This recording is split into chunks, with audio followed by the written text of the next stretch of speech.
Hey, how's it going? Thank you for joining Shop Talk Live. My name is Rick Ramirez, also known as Rick's 2 Cents, along with my fellow co-host Steve from Steve Makes Everything. Howdy, y'all. Looks like Skyler and Roger would not be with us tonight. Skyler's doing some things with her family, and Roger is at a fundraiser function for children for Easter. Matthew just became a member. Thank you, thank you. Roger's such a good soul. Yeah, he does a lot of charity events. That's pretty cool. Yeah. ABT Marketing said hello. Let us know, everyone, where you're checking in from. Appreciate it. And as always, if you have any questions on 3D printers, lasers, CNCs, marketing, whatever it may be, let us know. That's what we're here for. Live questions and answers. I was hoping to have a video out today, but the laser, and I won't name the name, but the laser is just a nightmare.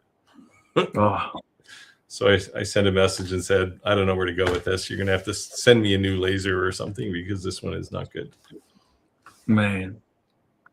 Yeah, because I've been working on it for like normally a week to do a decent review. I've been working on this thing for 2 weeks because every time I touch it, something else goes wrong. I think it's either, it's early prototype, right? But right. I think it's either got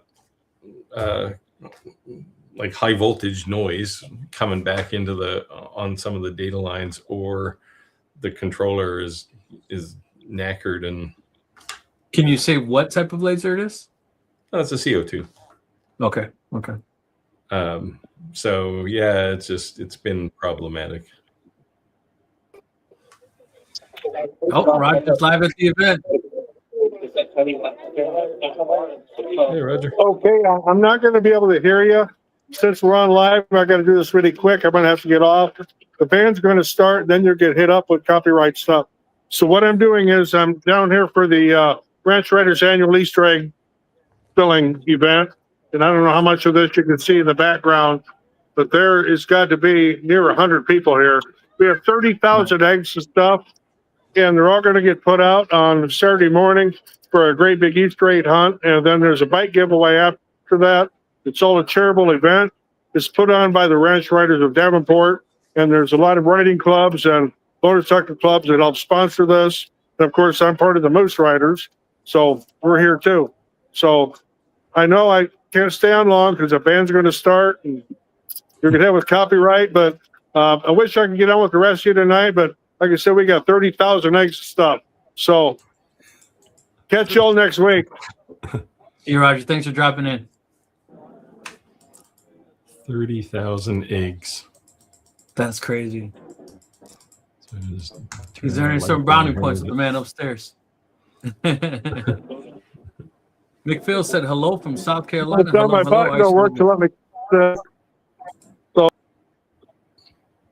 We lost him. No, I took him off because he couldn't figure out how to hang up. Oh. He was yelling. Hey, McPhail, I used to live in Fayetteville, North Carolina. ABT Marketing said hello. So, Steve, you got to share us. How are you doing this new fancy background? Yeah, you like that? It's my new bookcase. Yeah. This is actually down below here. I have an ultra short throw projector. And that's a projection screen? This is a 120-inch projection. Yeah. That's insane. It looks good. It's fake. Oh, wow. Yeah, it looks good. Yeah. So I was so surprised on how like that glare looks in the glass, like how it looks like a real glare in the glass. Yeah. Well, so that's the easy part. The hard part is getting lighting right? So lighting on me has to look right. Like if I picked, let me just pick some other kind of lighting here. Like if I pick that lighting, then I look all weird, right? Because it's orange lighting when there's clearly white light around. Right. So yeah. That's cool. That's very cool. This is my attempt to avoid paying tax at the end of this year. So no more 3 screens at the back. No, those are officially gone. I get rid of the 3 screens. If I want something that looks like a window, I can just put it on the screen there. I can put video, of course, up there as well. But there you go. That's cool. I like it. So somewhere in there, I have my workshop is there. You'll see it in my next video if I ever get it done. But Nice. Ordinary word worker said hello, hello. So since Roger mentioned Easter, I haven't seen a whole lot of people sharing projects on the Facebook group. I'm just curious, what kind of things are you guys making for Easter? Whether it be for gifts to gift, and that's definitely an advantage that we have as a maker, to be able to give something that you can't buy from the store. What is something that you're selling for Easter? Just curious. Well, you know me, I don't make anything for any occasion, and I was too busy this week trying to get this laser running. So I have a few projects I want to get going on, but it's just I've got this laser. I've got the IR version of the Algo Laser Pixie, which is kind of cool. It's a nice little good for craft markets, and then I've got a couple of big lasers. The good news this week is I am probably getting a metal fab. Nice. I might have already had it, except they didn't have, they had back ordered nozzles for it or something. So yeah, I'm pretty excited about that. That'll be a keeper. That's very cool. So if Tim is online, he shouldn't ask me how much I want for it. So Lowe's changed their affiliate program. It used to be that I had, I don't know if I'm allowed to say, I used to be able to request a monthly amount and then like a project amount. And the project amount was like, what do you want to do? Do you want to redo your deck? Do you want to redo something in your kitchen? Something DIY. You should probably pitch them 3 different things, and then because somebody else doing the same, you might just get denied. And then the product review is like the DeWalt tools behind me. But then now they changed it, and now they're just like, they give you a list. They're like, here's the things we want to promote. So here's the things you're allowed to work on. Yeah, so they sent me and said, do you want to promote these refrigerators? Now, mind you, they're like the Samsung with the TV, but I'm like, what am I going to do with 4 refrigerators? So we started doing giveaways for Lowe's refrigerators. You know what happened? Yeah. You're paying your own shipping for that. Yeah, get them delivered at your house, and I'll do the video there. How do you like that one? Yeah, stock it with lunch, and you can show up. Exactly. As long as there's cold beer when I arrive, we're good to go. Tom said, hello, everybody. Hello, hello. Hey, guys, I got a new computer. It is a Windows. So let me know how I sound. His 10-year-old Mac apparently was ready to retire. Yeah, I think that was it, man. I think that was it. Well, yeah, you could have bought another Mac, except you'd have to take out a loan on your house. Yeah, I know. Man, everything has gotten so expensive. Yeah. So the MacBook Pro is not that expensive. It's just when you start adding all the bells and whistles. Yeah. That's why you want MacBook Pro, right? So a MacBook Pro all the way geared out is like $7,000. Yeah. So it's like, that's just crazy. You know? Yeah, well, I guess there's tariffs buried in there or something, right? Yeah, probably 25% or whatever it is. Yeah. So this is the SCAR, the NVIDIA's newest computer. So when I saw the bench test against the MacBook Pro, they basically said anything over 35 megs, it has to go to it, like for the RAM. The way it splits it, it'll do 35 on this, and then like the remaining on that, it doesn't do it even Steven. So for very large files, the MacBook will beat it. But for the files like a regular size file, like there's no comparison. This will just hands down beat it. So give and take, I guess. But this computer without it plugged in only lasts like 45 minutes. Literally dead. Might as well not even have a battery, right? But the Mac was like 2 days. Yeah, well, especially the new ones, the M series ones, like Apple Silicone. Yeah, there's no touching those things. Yeah, it's like 2 days. That thing's on. So yeah, 45 minutes. I charge my Mac top or laptop, I don't know, probably once every 3 days. Yeah, that's what I'm saying. Yeah. Yeah, and it runs super cool. Like you never hear the fan run in it. Yeah, so this thing actually has overclocking software directly in it. And I just took the I just took the thing, went all the way up and set it like this. Exported a file. And so I said I did a 46-minute 4K file, exported from Adobe in 46 seconds. I was like, what? That's crazy. Radu said, good evening from Milwaukee. Hey, Radu, how's it going? Thank you for joining. Thank you for... Radu's in the house. Yeah. All right, here we go. Trade Skill Anonymous said, hello from temporary Atlanta, everyone. Hope you're doing good. Crazy weather. Hope you're driving safe out there, brother. We've been having, I don't know, it's been rainy here last week or so. We've been hit with storms bad out here. Yeah. Dave said, good evening from Milwaukee. Milwaukee's well represented tonight. Yeah. How do you say this? Agger store? Agger.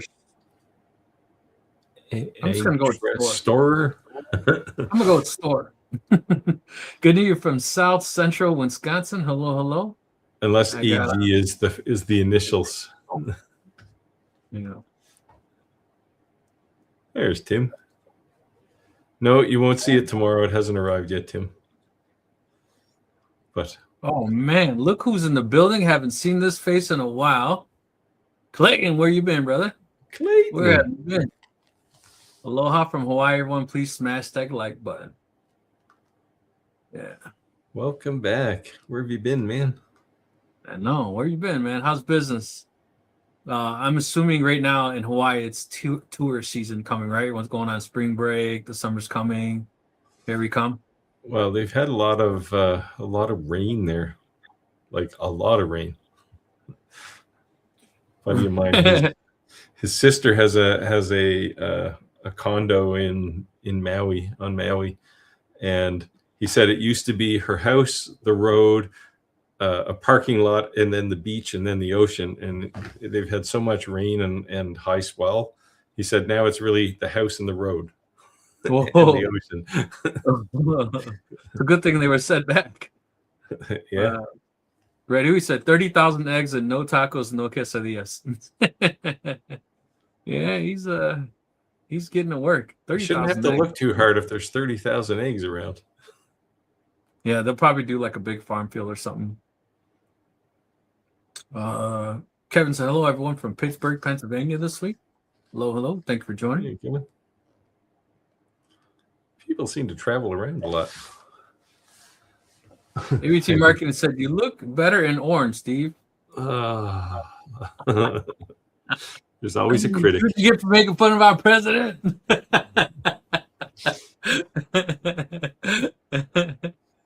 Yeah.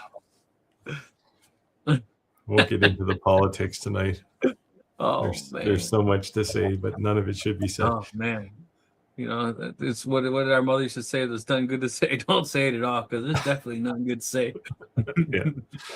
Jim's here from Chicago. Haven't heard from you this week, Jim. You've been busy. How's it going, brother? Hope you're staying safe out there. We've been beat up with this crazy rains and storms. And man, it's been nuts. Hail. Tom said, had you had a WeCreate Lumos Ultra?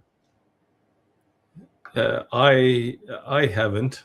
Skyler had one. Well, she did her Ultra review. I'm trying hard, man, to push away a lot of reviews. I have a few left, like everything I've done so far this year, and I mean we're in the end of Q1 already. They were all commitments from last year. So it's like, you know, it's brutal.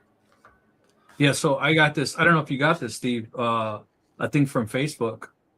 They're trying to get YouTubers become Facebookers. And basically guarantee you $3,000 a month and then streamline all your content to make you grow fast. Can you do real video, or do you have to do 3-second short videos? Anything you want. Huh. 10 videos a month or something like that. You have to do 10 videos a month? 10 videos a month. So it could be short, long, whatever, just as long as it's 10. Given that I've done one video in the last month, and a half. Yeah, but if it was you could make shorts of your long-term content for $3,000, right? Sure, but it's just going to be crap, right? Like I don't want to Yeah. make garbage.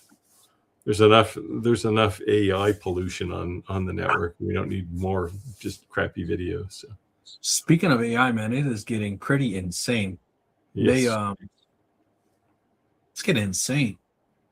I definitely use AI a lot, personally, in I won't say where I work, but my work is definitely saying that we're getting a lean PMO. They're gonna lean out our department. You know, they laid off 25 people, and they want us to start using AI to free us up to be able to do things that are like To free whatever. you up. I like that. That's not Yeah. going to happen. So it's just like, you know, I went from a department of 7 to me and an intern. So it's been crazy, man. So Crazy. I find myself, the problem with AI is there's no perfect one, right? So if I generate images, which I tend to do sometimes for thumbnails, I can never get the prompts right in Nano Banana, or well, I use Kittle, but it's a Nano Banana prompt. So what I do is I describe it the way I want it, and then I go to ChatGPT and say, build me a Nano Banana prompt, and then I take it back and get the thing I want. So it's like pretty soon I'm just going to get cut out of that picture, and it'll be ChatGPT and Nano Banana talking to each other, spitting out my videos. Yeah. Sanders Leaving Grade said, hello, everyone. Steve has a new background. Looks like Rick has no issues. Yeah, it's a good world. At least this little piece of it. New back screen? Yeah. Tom said, what are your thoughts on We Create Looms? Didn't someone just ask that? It might have been him. It was him. Skyler loves it. So, it's got to be pretty good because she doesn't seem to get too excited about any technology. But they're kind of late to the game when it comes to like combination lasers. So, but maybe there's an advantage to being last because you can see all the other screw ups and deal lessons with them. learned, so to speak. But yeah, I mean, We Create builds. Their stuff is okay. Their support is definitely not as good, probably, as something like Xtool, but you're going to pay a lot less for it. Steve, you want to take this one? Wade says he's been watching a bunch of my videos. Well, thank you. I made a large barrel of monkey to hold a 4-inch hose on a CNC. Yeah, I assume you 3D printed these. Well, you could have laser cut them, I guess, but I haven't had much time to do 3D printing stuff either. My 3D printers have been busy making silicone molds for Tim, which is why he's coming tomorrow to get all the things I built for him. Just so you know. ABT Martin said, what did you get, Rick? I got a new what is it? Intel Core Ultra 9. It's a new NVIDIA computer. It's called the SCAR. Supposedly, it's the biggest, the baddest, the fastest Windows laptop you can buy. Yeah, but it's hardly portable because you got to haul a generator around behind it, right? Yes, it's an 18-inch screen.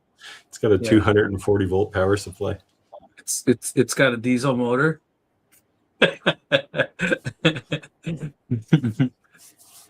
Sounds great, Rick. Thank you. I know I was working through some issues. Honestly, I was really debating on buying that mic-ish last week because I was just so frustrated.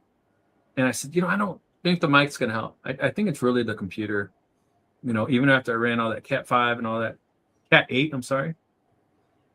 So I finally bit the bullet. I had the computer, but it paid its dues. I had it a long time. Well, if you transferred a big file in 43 seconds, you must still be on hardwired Ethernet, right? I wasn't transferring it. I was exporting it. Oh. Yeah, exporting. Yep. Thanks. I'm glad I sound better. I don't look like a kung fu Chinese movie anymore. Yeah, I have lots of mics. Too bad you didn't live closer. Although I did make almost 1 million views on a Kung Fu Chinese bad dub, so it worked well for me once at least. With the UPS guy. Yeah. Tom said, for a computer, to use a laptop or a regular tower computer? I use a laptop. I have a Mac Studio down below me here under my desk. To be honest, I have 2 desktop PCs, Windows, that are old. I haven't used a desktop computer in a long time. I've been on Mac. I've been on laptops for a while. Yeah, I normally just for walking around. Actually, for most stuff, I use just an iPad. But my Mac Studio does all my editing, video editing and stuff. I mean, it's an Ultra, right? So it's got like 1 billion cores and tons of memory. Yeah. So. This thing has an LED screen. It's pretty insane. Gordon said, good evening from Scottsbluff, Nebraska. Hello, hello. Thank you, Jacob, for joining. Appreciate everyone checking in. Is this a new name? I don't recognize it. RZ Ray. Good evening from Razor Ray. Washington. There you go. Hello, hello. Thank you for joining. Let us know if you have any questions. And by the way, happy hump day, everybody. Happy hump day.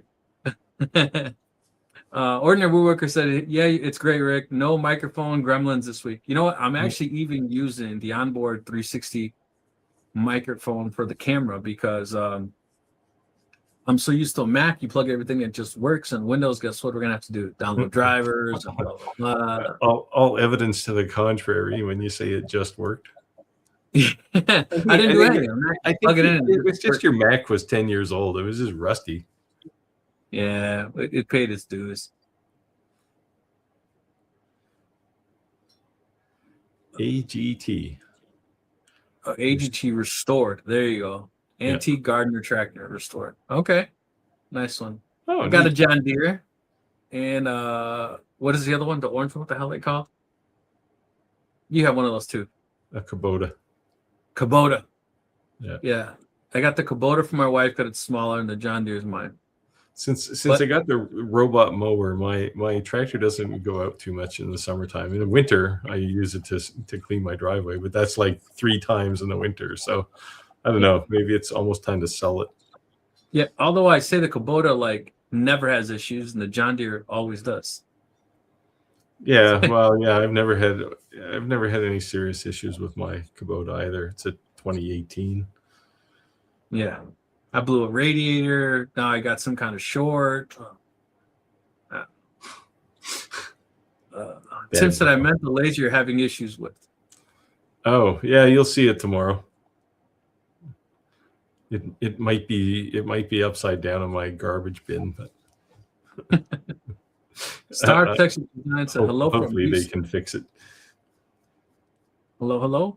I'm sure you're getting some beautiful warm weather. All right, Steve. Gordon Gregory says, "Hey, Steve, all those books make you look smarter." Yeah. Notice he said look. I have some glasses somewhere. I wear glasses when I drive, but I don't need them for anything else. I was reading something on I don't know, it was a piece of paper or something, but it was like 2-point font. And my wife can't see anything up close. So I pick it up and I start reading it. And she goes, "You can read that?" It's like. So I've been taking my glasses off because all of a sudden I can't read anything with my glasses on. I got to take them off. So, yeah. If I was wearing my driving glasses, I would not be able to read anything. Yeah. So Radui said, "We're no Roger, no Skyler." So Roger, if I guess you might have missed him early in the live. He jumped in for a minute or two. He's at a fundraiser. They're doing 30,000 Easter eggs for a fundraiser event for children for Easter, which is insane. An Easter egg hunt, I assume. Yeah, and Skyler's has some things going on with her family. Easter's coming up. Yep. Want to take this? Jim says, "Been doing leather coasters with my CO2 Galvo." Yeah, a real screamer. Yeah, I see. I don't know too many people who have CO2 Galvo lasers, but it's kind of an anomaly, but they seem to work really well. Yeah. And he's up to leather coasters now, not the cardboard ones. So Razor Ray said, I know a gamer streamer that was on Facebook streaming. Facebook stopped paying gamer streamings as was promised. Yeah. I think he meant I'm a known gamer that was streaming on Facebook. Facebook stopped playing streamers as promised. Yeah, it's crazy. They're definitely switching it up. I think well, Steve gets upset sometimes if I call him a influencer, right? He says, Yeah, I'm not correct an influencer. I'm not an influencer. You know, he said, he'll correct me right away when I say that. So now people coin us as YouTubers, and they want to create that name that you're a Facebooker, which is kind of, Facebooker? yeah, a Facebooker. Instead of a YouTuber, you're a Facebooker. Yeah, Not that's about not going to work. That doesn't sounds like booger. Face booger. That's even worse. That's really bad. Oh, hey, I got some, guys. I just got a brand new roll-in 30-inch full color print plotters. So if any one of you guys have a YouTube channel that you guys want some decals or stickers made free, let me know. If any of you guys want Shop Talk Live, Steve's or Rogers or I's decals, one of ours, free, let me know. I need some practice. So they'll just be standard US mail, just an old good old stamp on there. No priority mail for free. But if you're interested, send me an email. And if it's something for your business and then you like it and you want to give me some business, let's do it.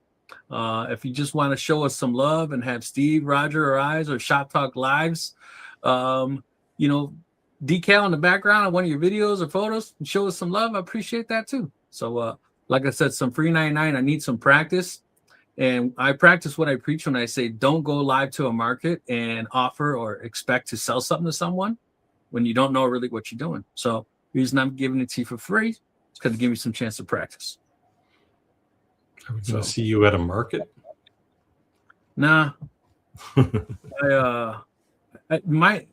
So this is kind of how I started my side hustle. To be honest with you, it was like the whole decals.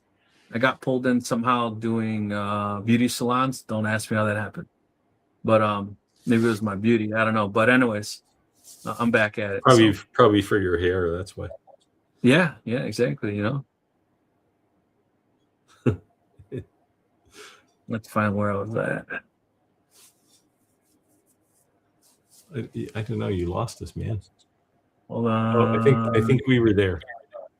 It's there. Chris said, I knew he wasn't paying attention to at the time. So go stand in the corner for 95 minutes for missing Roger. Yeah, he was pretty much yelling. You couldn't miss him. Yeah. Tony said, is it World's Best? What's World's? Is it World's Best? I'm glad I'm not the only one who types like that. TTC 1940 said, wow, a bunch from Wisconsin. Yeah, that's what Steve said. It was like, we got some representation in Wisconsin today. A lot of Wisconsin. Speaking of, look at this. Right after that, David. It's a happening place. Another Wisconsin city. Wisconsin is in the building today. Hello, all. You guys are putting away your snowmobiles. You better start pulling out that lawnmower. I haven't read this yet, but this has to be Radu's weekly dad joke. Dad joke? I had a girlfriend leave me for a tractor salesman. Didn't tell me in person, just wrote me a John Deere letter. Yeah. Oh, man. Kevin says, Steve, you're trying to keep up with Clack with the robot mowers. Actually, I had my robot mower. This is the third year for it now. Yeah. Clack just got his last year. Actually, I think he ended up with a motion mower too. I think he's got the next generation of the one I have now. I think he said he was getting one. Santa's Living Grade said, I did my first hot end change on the AD5X, recalibrated and did a first layer test. That was an adventure. I think I finally have everything right now. Still learning 3D printing ins and outs. Sweet. Unfortunately, anytime you go in there and do anything, it's always nerve-wracking, right? Yes. and unfortunately, it's things like that. That's not like preventative maintenance. It's like a break fix. So Yeah. you're even more like biting your nails, sweating away, like, all right, don't I- break this even more. Yeah, I've changed many hot ends in the past, but I gotta say that I don't know if you've ever changed one on a bamboo printer yet. I did. It was On yours? stuck. It was Yeah, stuck. it takes seconds. I had one that was stuck, and I called Roger and I said, "How do I get this off?" It was like, Oh yeah, they probably had some filament left up in the yeah, it tube. was. You I had couldn't to get it cut out. right? You Push know, the and, cutter. and I was scared to manhandle it too much. So I thought I would break it. So I was like, "What do I do?" You know. You just pull the nozzle end out and then slide it down. It'll That's come what he out. said. He said, "Just grab it from the metal, Yeah, and just because they always leave like a quarter of an inch of filament left over on top when they cut it. yeah." I was nervous, so I feel you. When the first time I did that, and I've only done it once, I was nervous. But the second time I bought the high flows, but I haven't put those in yet. But Roger said I just got robbed. There was no real difference. Have you That's used the high flow, Steve? Yeah, I don't have any high flow nozzles. I bought the high flow, so I bought 3 of them, like spares. Yeah, I'm on my second set, and I kept the high flows last. I still haven't, but I haven't. yeah, but Roger's like, what Roger's telling you is if you're doing a job that's going to take an hour with a regular hot end, and you place that with a high flow one, it's going to take 48 minutes, right? Like it's not worth it because they're quite a bit more money, right? So it's a drastic difference in price. Yeah, absolutely, absolutely. Your solution, the right solution to that is to take the money you'd spend on hot ends and just buy another printer. So when one's busy, you can just print on another one. Actually, if you'd bought a regular H2D instead of the monstrosity there, you could have almost bought 2 of them. Yeah, you're right about that. You're absolutely right about that. Yeah, ABT Marketing said my computer is an HP, which I got 6+ years ago. It's still going strong, but I'm not running heavy software, nor am I using much space. So that's much for how long the computer lasts. Yeah, absolutely. Yeah. I think that just like anything else, if you're maxing it out constantly, that's really beat on the hardware. Yeah, I don't know how old my computer is here. I gotta look. So they still send me software updates. Yep. Chris said, I want to see the audit on the 30,000 Easter eggs. Make sure not one is missing. Yeah. Yeah, I got a feeling they'll be finding Easter eggs until like September, till the kids go back to school. There was a church that's in Aurora, Illinois, that they did an Easter egg hunt, and the news came out with helicopters, and from the helicopters they dropped Easter eggs, and all the kids ran and went after the Easter eggs, and that was like a big thing. Oh, so they didn't drop them on top of the kids because you'd need a hard hat. They dropped them so the kids can see them fall, so you had an idea kind of where everyone ran where they thought the most eggs were, so to speak, right? But yeah, it was cool. They didn't ever did it again, so I don't know if they got in trouble or someone didn't think that was a good idea. But it was a lot of people that showed up. Chris said, I'm waiting for Facebook to officially change their name to Facebook Ads. Face ads. Yeah, it's just, I don't know. I'm going to give up my Instagram account. I never use it, as anybody who's attached to me on Instagram knows. But Facebook, the only reason I have it is for my channel, so I can post things there occasionally, which I also don't do very often.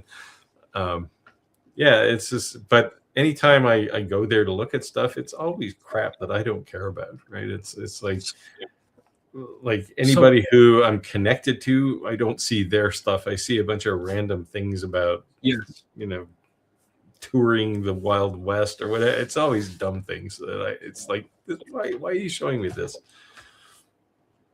So I'm on this. I don't know if you're a member of it. It's called YouTube Diaries. Are you a member of that? Yeah, vaguely.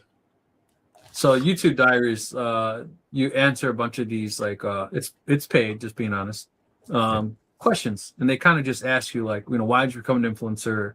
How are you growing?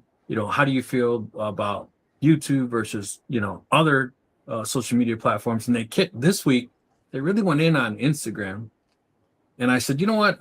I didn't post on Instagram at all. I didn't realize that my Facebook and my Instagram were linked. And when I was posting on Facebook, like personal pictures of like me and my son swimming, it was like posting on Rick's 2 Cents Instagram, like nothing to do I with was gonna say, if you're gonna put them on Facebook, you should put a bathing suit on. Yeah, it was like nothing to do with what we do, It was like just family stuff, right? And I was like, oh man, I didn't realize that. But the reason I didn't like Instagram was because it seemed like it was just a bunch of inappropriate people trying to be models. Does that make sense? Is that the nice way But to say it? Facebook is like, when you look at the Instagram feed and the Facebook feed, they're indistinguishable now. Yeah. Yeah, but my wife gets mad because she says, you don't follow anyone. And I'm like, I don't want to see it. Just because I'm friends with you doesn't mean I have to follow you. And you don't have to follow me if you're friends with me. Still be friends. But yeah, but I get it. Tim said, any tariffs for those stickers? He's asking as a Canadian, just so you know. I think I just got to put like 3 stamps for Canada. So no. Because my wife's French Canadian, so we mail stuff there, Christmas cards, all that, all the time. This is gonna be a regular envelope. Yeah, if So it's a regular. I'll If it's a stick- mailer, they're not going to bother Yeah, you. Yeah. So anyone who has a company that wants a sticker made, send me an email, send me your logo. I'll print you some stickers for free, not charge you a dime. If you like the way they look and you want to give me some business later, let's do it. If you have a YouTube, whatever, church, fundraiser, I don't care what it is. I do care. Don't know anti-satanic type crazy stuff like that or way over the deep end political stuff. Just keep it middle of the road. I'm okay with funny, wise ass stuff though. But yeah. You want to take this one? I don't judge people. She's- If you got a bag full of money and you want satanic stickers, not my problem. I feel I would become a censor. He sold his soul. He sold his soul. He's like, look, I'm just being real honest. If you're gonna pay for it, I'm gonna print it. You want to take this one? Roy says, which also I think is a new name. With craft show starting shortly, what is everyone's expectation this year? Oh, that's a loaded question. Yes. I don't do craft fairs, but I have my expectations for the year are pretty grim. So we talk about craft shows all the time, and it's like the problem with craft shows is that in your local market they're so niche, right? Like there's shows that are known for certain particular things. So if you go in there selling fish lure type stuff or fishing, hunting stuff, and it's a bunch of craft knit stuff, the reason I'm saying is because some of these craft shows become like really crafty, if that makes sense. And if you're really like woodworker type, a lot of times it's almost like you got to do your homework you went to the year before and kind of like snooped, right? And then you know like what you're going into. Or the good thing about Facebook, since we're talking about Facebook ads, if they're an established event, I'm guaranteed you could probably go to previous years and kind of look and see, hey, who really went to these type of events? Would that be something you want to go to? That might be a good cheater way. But yeah, I don't know, and I think too that I'll be honest, like going to these trade shows, these type of shows takes guts, because you're making a whole lot of something with a whole lot of hope it sells, and either you bang it out the park or you bomb, right? And then you have to walk away with the confidence, like, well, what did I take away from this? What was the lessons learned? And could you still come back to that same event and make money? You just had the wrong stuff, right?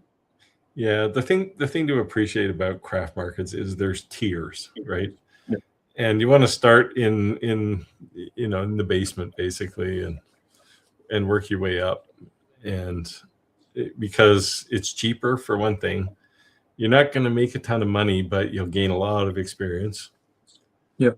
Because if you're working your way up through the craft market tiers, like by the time you get to the top, it's invitation only, right? Like you don't decide if you're going to go, you get invited, and all of your stuff goes through some kind of review board to say, yeah, you can sell this. Like it's like a total cult, right? Like it's just like Yeah, and they're well polished. They look like storefronts. oh yeah, but you know? the people who go to those high end ones are people who are like interior decorators who represent clients, right? And Yep. they don't care if they're going to spend $1,000 on something, right? So, but you can't start there on day one. So to answer your question, or to circle back to your question, this is a topic of discussion that comes on at least 3 to 4 times a year, right? Because there's some seasonal type shows. And my whole thing is I wouldn't discourage anyone to do it. What I would say is that I wouldn't go too hard in one way direction or another. You kind of have to put feelers out there.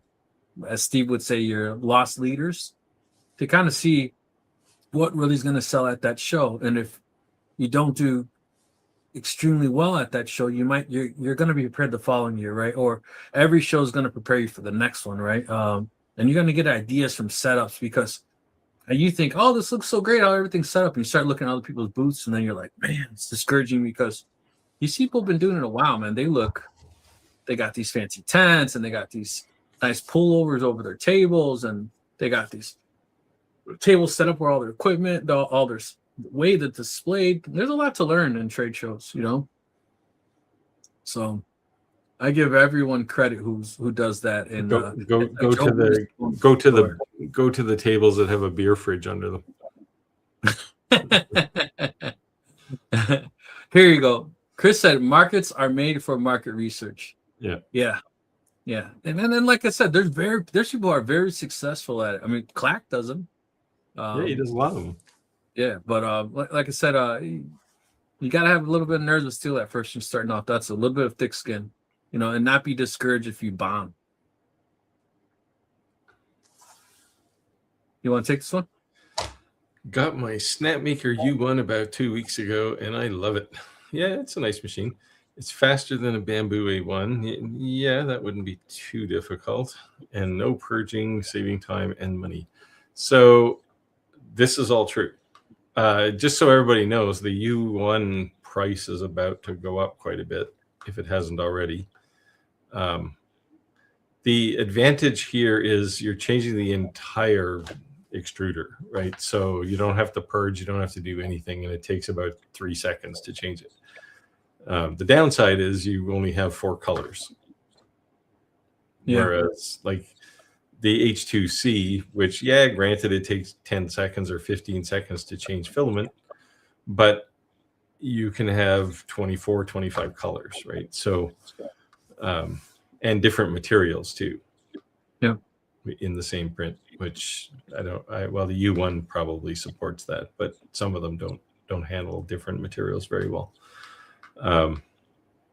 So there's pluses and minuses, right? If you just want to go fast, and fast is a very relative term in the 3D printing world, but nothing beats the U1 yet.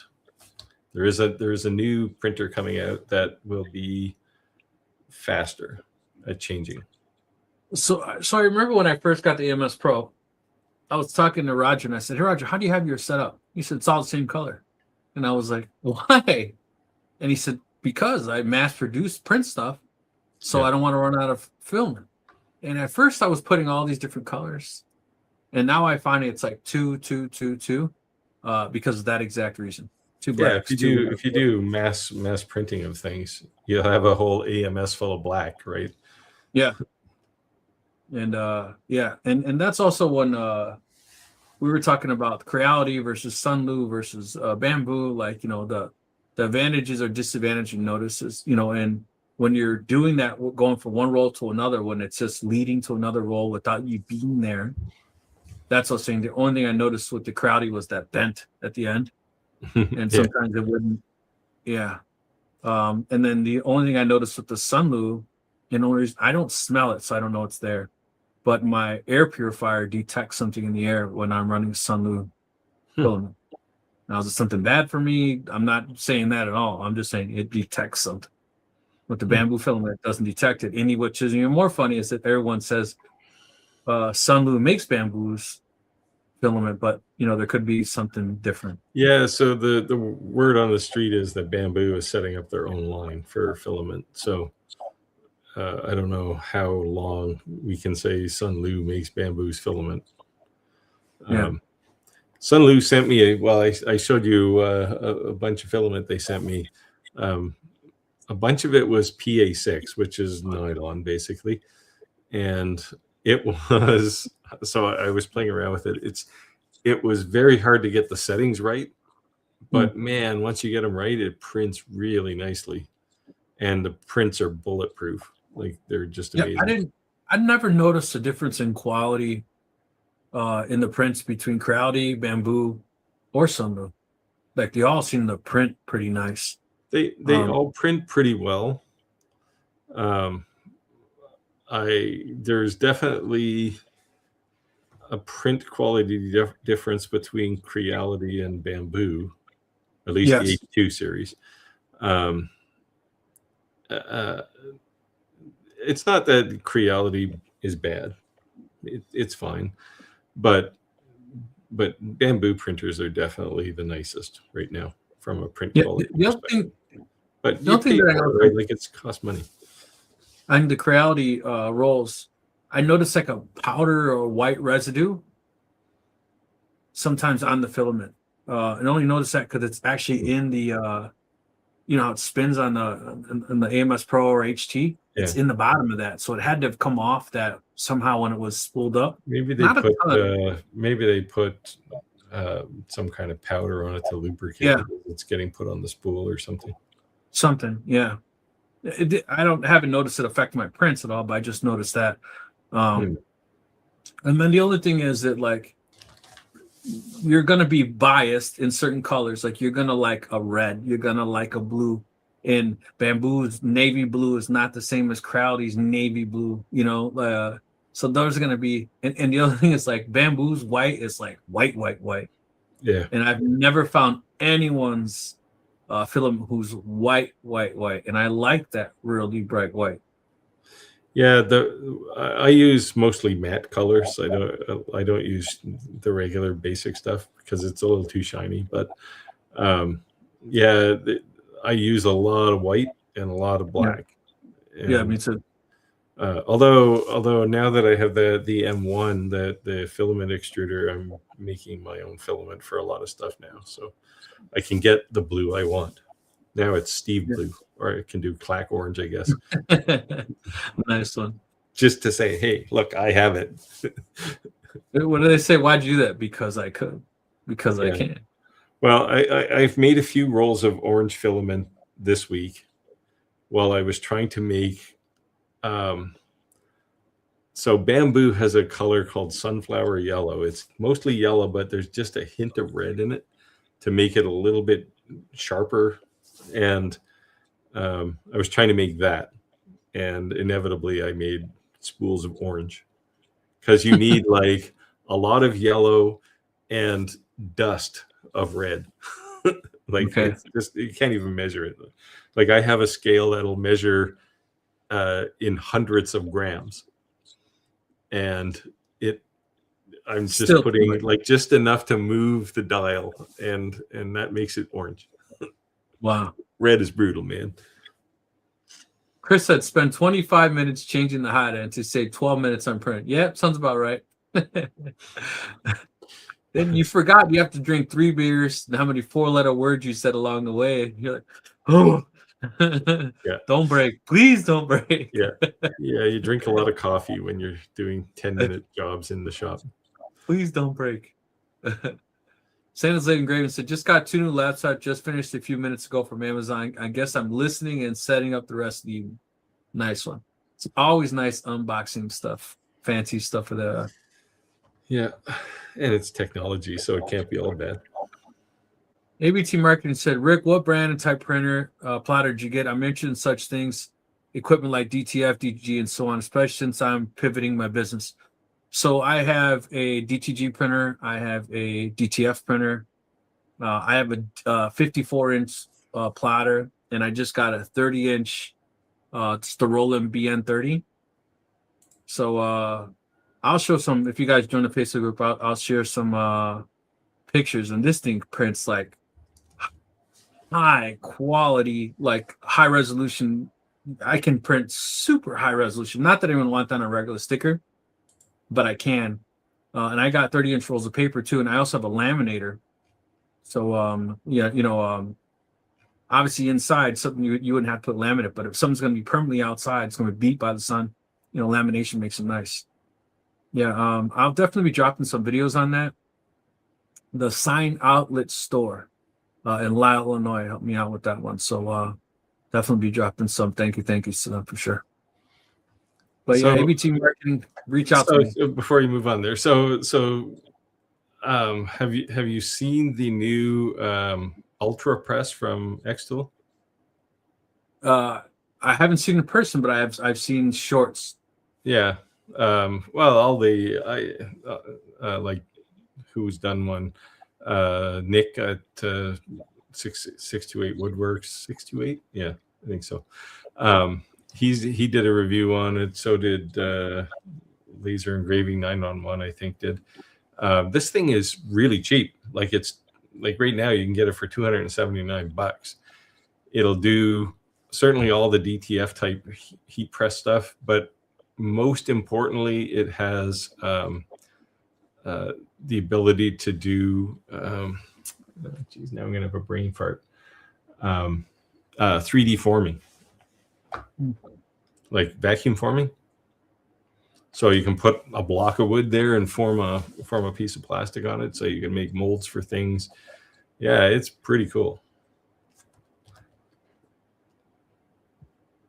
ABT Marketing said, I'm getting away from marketing and do more of the print side of business. See you soon on a different handle. Here's my suggestion, because that's exactly what I did.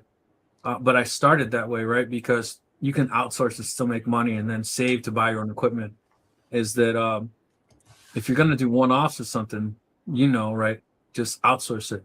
But if you're going to find yourself doing it a lot, then it's worth buying the equipment. Just don't go buy something $15,000, $17,000 and take 11, 12 months to pay it off. When you could maybe do that something else. That would just be my best advice. But I'm wondering if he's going to be all the best printing going forward. So can you tell us what your new name is? Let us know, because you already went from ABT Marketing to now it's actually showing your handle, right, which is all the best marketing. So if anyone's ever wondering why I'm saying the wrong name, it's because I know what their original Facebook name was. Soon. Very soon. All right, Steve. Chris says, if they pay me, I don't judge. Well, see, no, that's not true in my case. Sometimes they pay me and I still judge. He just snickers behind your back. What did he say? He laughs all the way to the bank? Well, so I purposely don't usually take any kind of payment for a review, because as soon as you do that, they want you to say good things. And it's like, well, what if your product's a piece of shit? I'm not going to say good things, because that's just going to annoy people, right? So, I mean, out of respect, I'm not going to go and bash things if they're not good, especially if there's something that's going into like a Kickstarter or something. It's a prototype, right? I know it's a prototype. But I'm, if I'm not happy with it, they're going to hear about it. Right. But that doesn't mean that people who watch my channel are going to hear about it. They may not even know that I looked at that product. At that point, at some points, you almost become a beta tester. I did that with a laser, and I never even did the video. And I asked them if they wanted it back, and they said keep it, and I never dropped it. I had nothing good to say. Yeah, I don't know. I'm going to get away from, especially lasers around Kickstarter projects. Like I did the Creality M1 and R1 are both crowdfunded. Why, I don't know, but that's a different discussion. And both of those, well, the M1 especially is pretty close to production. Like, I mean, I could nitpick here and there, but the thing works, and it works better than, like, I watch the next layer. What's his name? I forget his name. Good channel if you're into 3D printing and want to get down to the basics. He does a lot of filament recycling stuff, and cool. he goes through a lot of problems, and I look at it and go, well, the M1 just takes care of a lot of this stuff, right? So I've actually been trying to get him an M1. He's talking to Creality now, so hopefully he gets one. You didn't tell him to talk to Roger? No. Well, he probably has his own opinions of Creality anyway. I mean, everybody does, but yeah, I mean, it definitely takes a lot of the pain and suffering out of recycling filament. It's not the best yet, but it's getting there. Right, Dewey said, "I'm sorry, I was chewing. I didn't know. Did I hear anti-Santa?" Santana, anti-Santana. I was just trying to say anti-Christian, that kind of stuff, man. I just, no, I wouldn't do it. You meant satanic, anti-satanic. Yeah. Santa Levin Greer said, "I've been to a festival, three farmer markets, another festival next weekend. Living in a tourist area close to North Carolina beach, I've done well so far." See, that's a good point, is what he's saying. He's flat out saying he's in a touristy area. Yeah. So people are on vacation, they're buying things. So you can sell like that area. People live in Florida. If you live in a vacation area, that's a good spot. See, where I live is very touristy, and there's a lot of real craftspeople here too. So it's kind of a little group of people that have kind of grown up, and there's all kinds of, I mean, I know, well, Tim is one for sure, but there's a lot of people here that use lasers to do stuff, and it's a nice little community. Yeah. ABD Markin said craft shows or any trade shows, yes. Shows, yes, experience and exposure, and possibly new customers waiting for something else. Yep. Yeah, and that's, I mean, if you do volume stuff for craft markets, you're going to meet people, and those people will go, "Oh, well, your thing you're selling me, those coasters, I don't want coasters, but it looks like you can make things, right? So can you make this for me?" And that's when you'll start making better money, because if you sell somebody a pack of coasters, you're going to make maybe $1 a coaster on them. But if they say, "Well, I would like you to do that, but do it on something else," now it's custom work, right? So you can charge a lot more.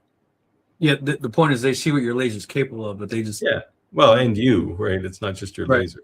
Yep. You want to take this one?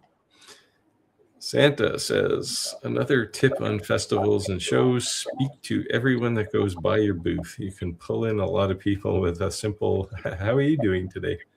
How are you doing? How you doing?'" David said, "Rick, with all the equipment you have, now I understand why I haven't seen CNC stuff yet."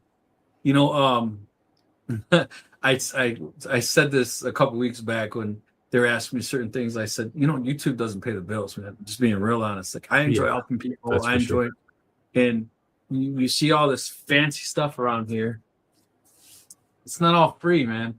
So I gotta make stuff to pay the bills, right? Otherwise, I'm gonna be sleeping on Steve's couch or sleeping in his garage or something, Yeah, I think I'm still depreciating my Onefinity. In fact, I know I am this year. I think I can depreciate things over 4 years, which is good for tax deductions. But yeah, that one came out of my pocket. All my best stuff is things I paid for. Now this metal fab could be an exception, but but the other thing is, even the stuff that's free is not free, right? Because you're gonna buy that, and like I said, this laser I was supposed to be working on a video for, I've spent 2 weeks on it, mostly just getting the thing running. Every time I turn it on, there's a different problem. It's just like there's a ghost in this machine, and I'd like them to either fix it or give me a new one. Yeah, David. So I've been trying to put some money back in the bank, if you understand what I'm saying. So I've been hustling and making some sales, and this spring is like when I really start kicking ass in some of these woodworking stuff. And I think too, like, honestly, from my experience working with a lot of these manufacturers, Q1's a weird month because they're figuring out their marketing budget for the year, and sometimes they're stuff's delayed on when it's coming out, so they're like they want to go, but they're a little reserved. But I think after Q1, they kind of throttled down on marketing, and then you start seeing a lot more people pump out content because now they got to spend their marketing budget and they kind of know where they're at or have a game plan for the year. That's just been my experience. Steve, what do you say on that? Yeah, well, I don't know. I don't target like marketing departments. So usually people will come to me and they'll have budget. It's like, I got money, right? I just did a thing for somebody, and effectively I mean, it's ultimately going to be a mass production thing. I may or may not do it, but they wanted a bunch of design and basically putting some stuff inside a K9 crystal. And that was really good money. And it's like, I mean, they're corporations, right? So it's like, they're not going to nickel and dime you down to like $1 a coaster, right? It's, oh, this is $800. Yeah. Okay. No problem. Right. So, I like doing those kinds of jobs. I don't do as many of them, certainly, as you'll do in volume sales, but they pay a lot better and I don't have to work so hard. Yeah. Tim says, already put my deposit on a new press for X-Tool. Goodbye, clamp. Also, new DTF curing of it, which I need. Yes. A shaker, oven, that is, man. Yes, you can cut sheets. Yes, you can print individual sheets. Yes, you can cook individual sheets. But when you have a straight up shaker, you are cooking. It takes you a while to get dialed in, and you do definitely have to do maintenance. The only thing I would suggest you do is that those bulbs that are in it, a lot of times there's some weird Chinese type bulbs. They don't come with spares. Just order spares. Because when it goes out, you can't cure your prints. You're going to be so mad because you can't go to Walmart and buy that. So they're not expensive. They just have long lead times. So if you order a shaker with a DTF printer, order at least 2 extra bulbs. Do yourself the favor. And don't touch them. Wear gloves because the oil's in your fingers. Yeah, they're quartz glass, right? Yep. Ep110 Market said, yes, I'm outsourcing everything right now until I get busier. I can justify equipment expense unless I get crazy and start buying equipment because I can't. And there's nothing wrong with that. There's nothing wrong with that, right? It's just you don't want to put yourself in debt. But if you have enough, if you're making enough, you can do it even if you break even. That's not bad. There's a lot of companies who go negative and they're not making profits 3 or 4 years. So if you can break even, that's not a bad deal in your first year. In the first year, yeah, because you're usually buying a ton of equipment and stuff. Right, that's why I said 3 years, 4 years. Sometimes the companies are not making profits. Bow the Maker, or Bow the Maker. Sorry, guys, late to the party. Looking for thoughts on a decent benchtop CNC for cutting brass and aluminum. Small sizes for blanks, approximately 4 by 4 inches. Sounds like you're talking yourself into something like a Carvera Air or a full blown Carvera. Yeah, they work really nicely with metal. So I'm assuming jewelry. So high precision, smaller footprint. Brass and aluminum aren't really good for jewelry. So, well, some people would be because brass. Some people react to brass and aluminum, right? Yeah. Oh, you want to take this, Steve? And no, Steve, it will not be all the best printing. Oh, not sure about the business name yet. I do have a few ideas. That's guess funny. All the best printing makes quite a statement. So yeah. There you go. It said many people I subscribe to are not putting out anything. Either they are still relaxing for after Christmas or burnt out, or 10 videos a month is ridiculous. Yeah. Yeah. I don't care. I don't care how much they're paying me. I'm not doing 10 videos a month. Because I mean, I got a business, right? Like I don't have time to just do nothing but YouTube. The other thing, just being honest, is like when my grandfather passed away, it kind of just like messed up my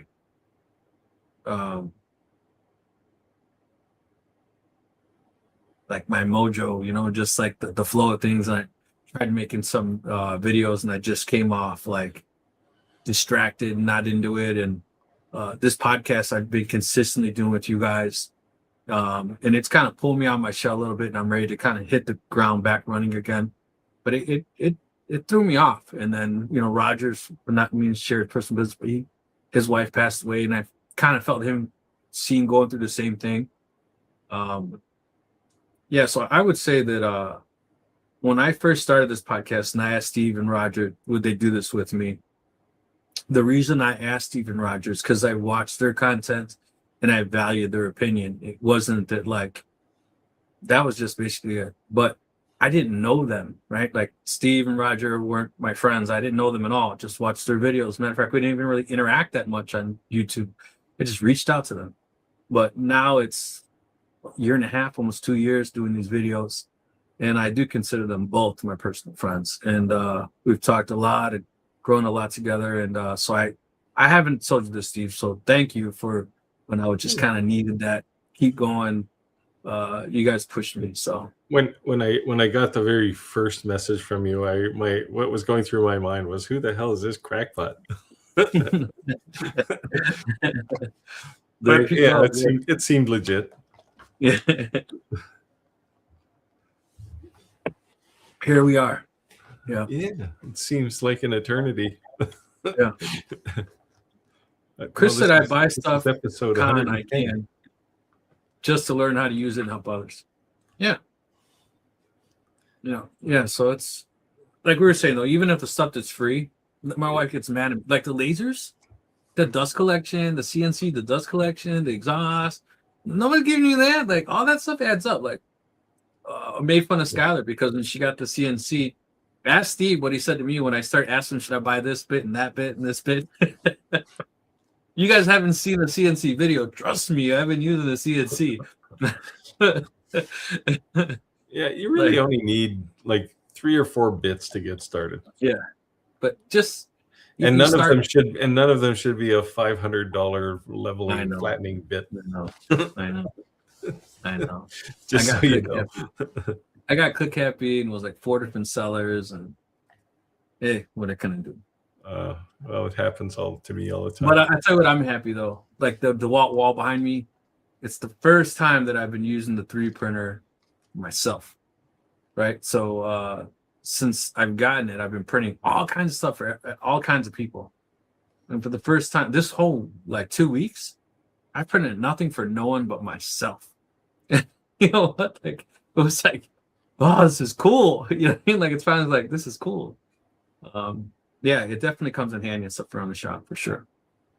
You know. Yeah, when you first, this is like, I talk to a lot of people who say, oh, I just got into 3D printing. And what do I do? Right? Like, what do I do with it? And I think we all start that way, right? It's like, okay, I get this thing that can spit out plastic into a particular shape. What am I going to do with it? And you don't know for a while. But when you use a 3D printer for a while, all of a sudden it's like, yeah, I could go buy that, or I could just 3D print it myself, right? Mm-hmm. And suddenly you're making everything. Yes. And I mean, that's, and one of the things I kind of push people into a bit is get into design, right? Like, yeah, you can, with things like, Bamboo's marketplace thing or whatever it's called, Makerspace, and Thingiverse and Things and all those things. You can find almost everything you want, but you can build it yourself and you'll feel a whole lot more empowered, right? Now, having said that, I needed a new shovel handle, and I was all set to design one. And I went to Maker World and I searched for a shovel handle, just a plastic handle for the end of my snow shovel. This was in the fall. And I found like 490 of them. And I thought, yeah, I'm not going to go and build one. The world does not need another shovel handle, apparently. So my wife bought me that Rick's 2 cents little sign maybe a year ago for Christmas. And last Christmas, not this Christmas. And I've never had anywhere to put it. And I made that stupid little bracket. I don't know. I was like proud of that little bracket. I must have showed 10 people that bracket. They didn't even show them the sign. Like, what do you think that bracket told them that? Because exactly what you said, you can measure it, do exactly what you want, the dimensions what you want, the pitch you want. Like, you do, it's pretty wild, Yeah. But what I think is crazy, and I said it early on before you even had a 3D printer, is that like technology is progressing so much. Our kids are growing up, this generation, with technology that was never in a million worlds available to us. Like, it was like the Jetsons cartoons, right? Like, we're living the Jetsons cartoon era when they're our age. I don't the have things a they're going to be flying able to do, the things they're going to have at their fingertips is just going to be insane. I can't even imagine. Yeah, so every once in a while in life, I have one of these epiphanies, right? So my kids, your kids, if anybody who's kind of under 50 who has kids, they've never known what a rotary phone is, for example, or just basic things that we grew up with. And my son, he was with me one day at my parents' place, and my father has an old 500 set. If you don't know what a 500 set is, it's the old style phone where you had the rotary dial. And my son decided he left something at home, and I said, well, just call your mother and get it. And he picks up the phone and he looks at it for a while, and I said, what's the problem? He said, how do you dial this thing? I said, it has a dial. I said, because he's only ever seen a smartphone, right? Like that's his phone.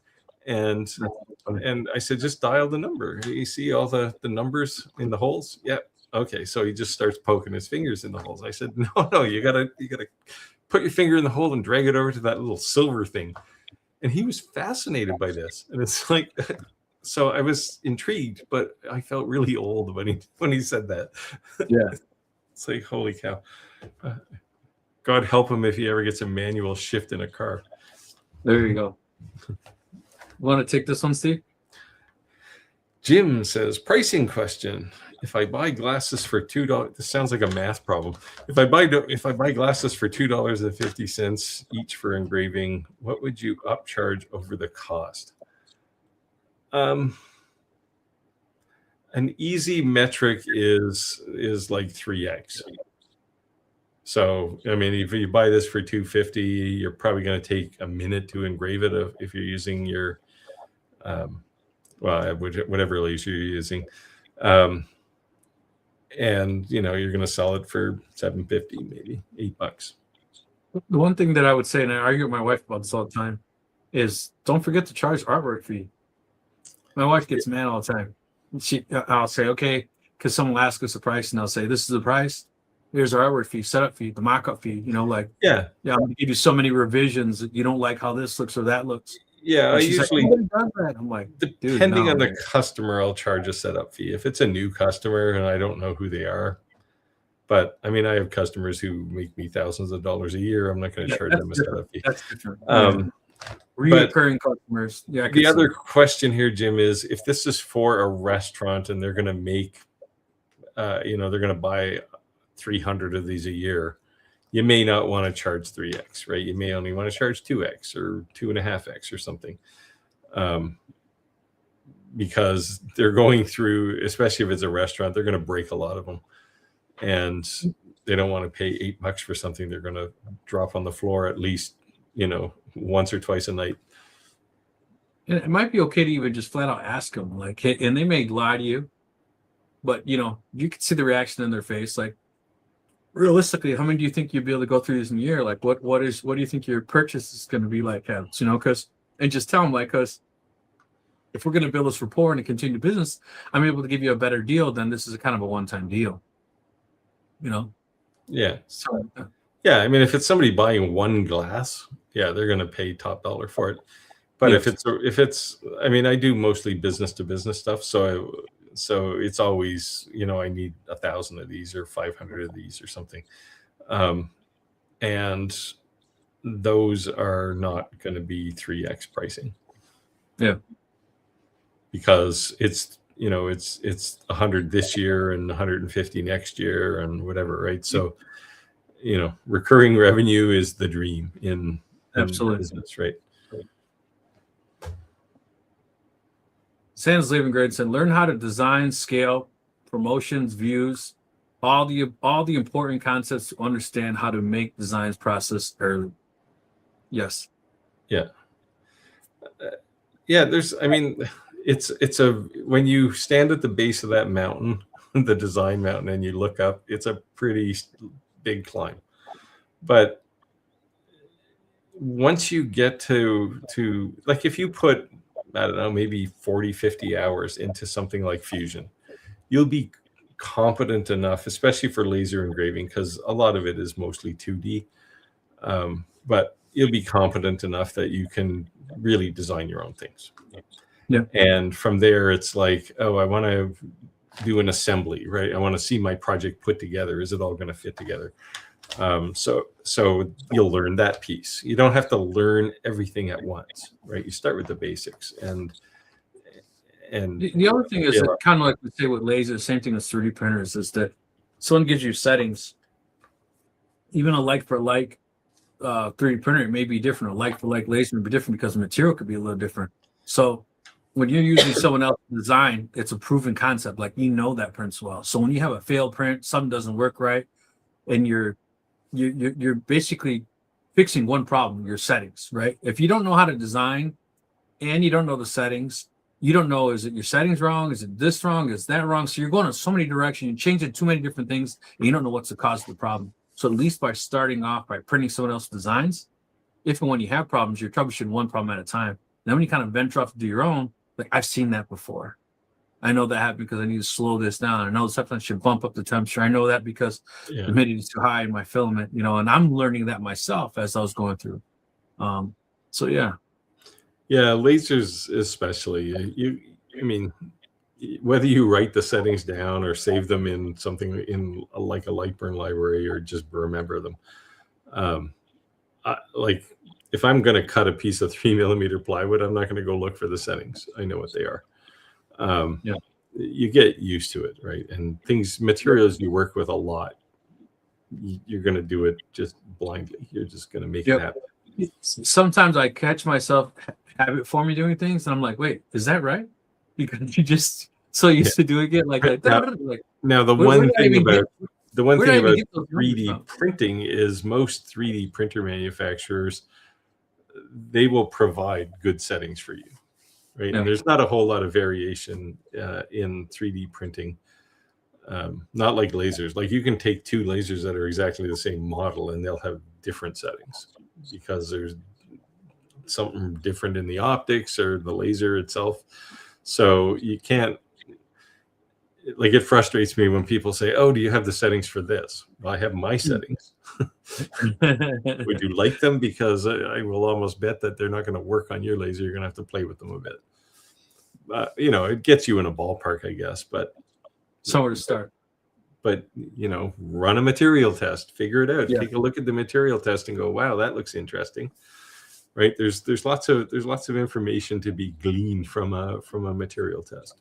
100%. The Boilermaker said, I hope I live the day to enjoy an automatic pizza drawer becomes a thing. And you know what? I 100% feel you, because there's this, it's not a tortilla maker. It's actually for Indian bread, like a pita bread type machine. But you can make them thinner, so it'd be like a tortilla maker. It's automatic, right?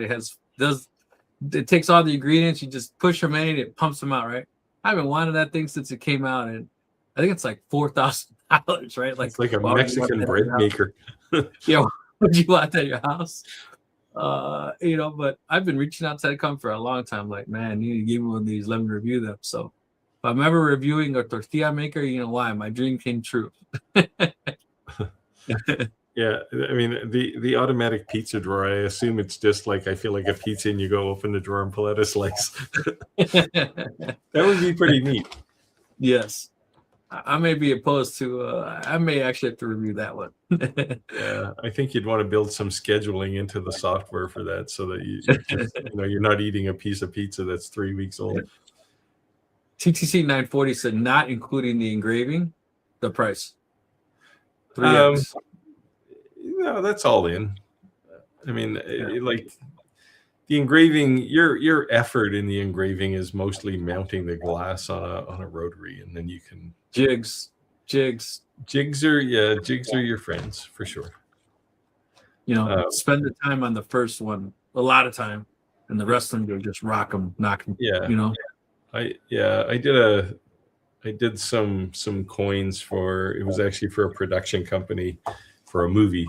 It's going to be a French movie, so I won't be able to understand it. But and I built a jig for just a few coins that they wanted, just because I wanted them all to be exactly the same, right? And it's worth taking. It took, I don't know, 45 minutes to make a jig and get it right, and then I just went to town on the coins. Yeah, perfect. Yep. Yeah, and they all look exactly the same. So it's worth what?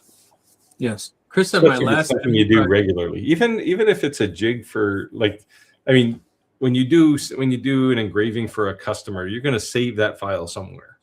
Yes. Right, because that customer may come back, and you don't want to look like a doofus and have to go and ask the customer for all his logo and stuff again, right? Because you got to all over. So it's just like that, except it's the whole layout piece you're saving. Agreed. Chris said my last ME project was making spacers to stop crumbs falling between the stove, cooktop, and the benches. Wife thinks they're the best thing since sliced bread. Well, I think sounds like sliced bread is the problem. Yeah, it stops a little all those crumbs. Yeah.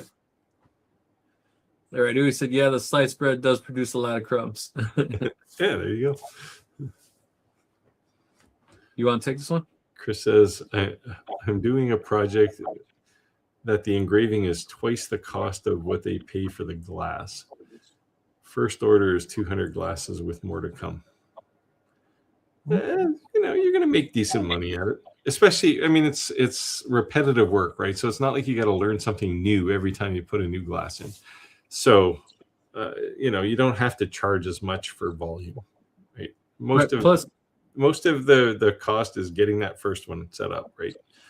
And plus, you're not going to make top dollar in every job. Again, what we were saying earlier, if that's customer, it's going to be reoccurring income.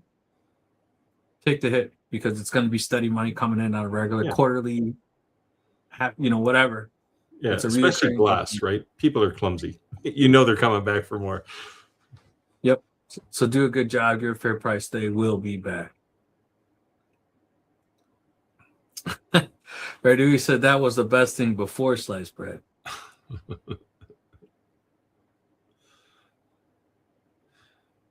All right. David says, Stephen Rick, do you have employees since you're talking in terms of thousands of items? No, one-man shows. Yeah, that's why jigs are important. Yeah. So something like coasters, for example, right? You don't have to make one coaster at a time. Yep. Right. You can make a pallet of 4 or 6, and you can drop them all in. If you got a CO2 laser, you can probably put 20 in there. And you push the button once, and you don't leave your shop, but you walk away from it and you go do something else. So you're scaling your time while that thing's doing work.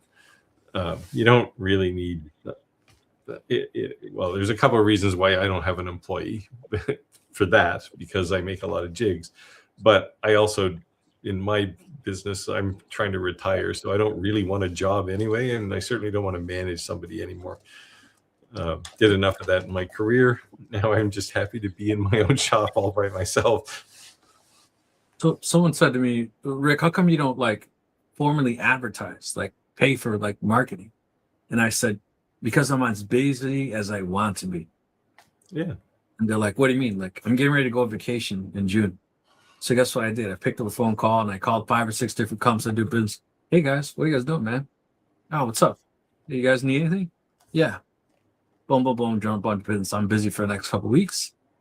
I'm cool. I'm not gonna post anything on Facebook, blah, blah, blah. I'm good. But at the end of the day, I still have a full-time job. So I'm as busy as I need to be, as busy as I want to be, because it's still fun to me. And if it's becomes a full-time, I don't know if it would be. It's different. It's different. I'm busier than I want to be most of the time. Yeah.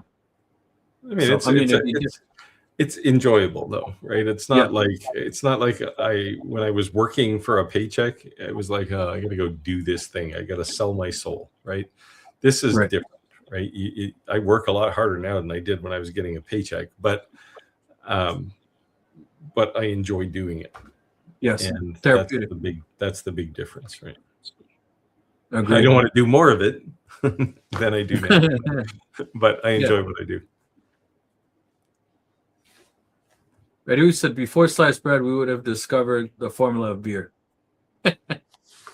See, that's better than sliced bread. Chris said, I don't give settings. I get starting points. Yeah. Yeah, I'm kind of the problem the is same that way. people literally get mad. Like they think you're lying. Like, oh, why didn't I not? That's what I get with challenge coins.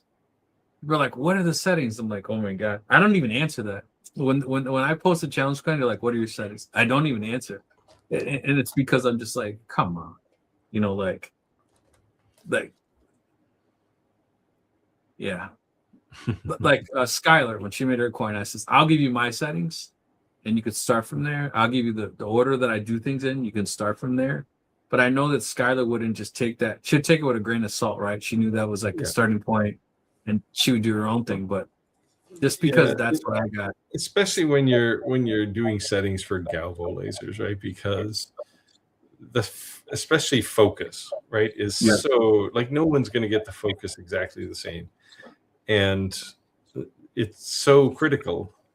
So you'll give them your settings, but their focus will be out a 0.5 millimeter, and it won't look the same, and they'll complain like you're some kind of an idiot, right? Like you gave me the wrong settings. No, I gave you my settings. Yeah, it's tough, and people get grumpy when you say, there's no point in me giving you my settings because your laser is different, right? Or you'll get somebody, you have a 60 watt fiber laser and they have a 30 watt fiber laser, and they'll say, can you give me the settings? No, I don't have those. Right. And my settings definitely won't work, especially if you're doing things like color on a MOPA laser, right? It's every single laser, even the same model of lasers, is going to be different. 100%. Speaking of jigs, Chris says, I fit my rotary into a jig. So speaking of rotary, I will be doing a video soon. I've had it for like 2 years. Actually, I'm going to be completely honest. Every laser I've ever owned, I've had a rotary tool. I've never used them. Ever. So one thing I wanted was a rotary table because I thought I could do those bottle openers because I do those. But right now I just do them on a jig. But if I can do the bottle openers, I can do a lot. Like,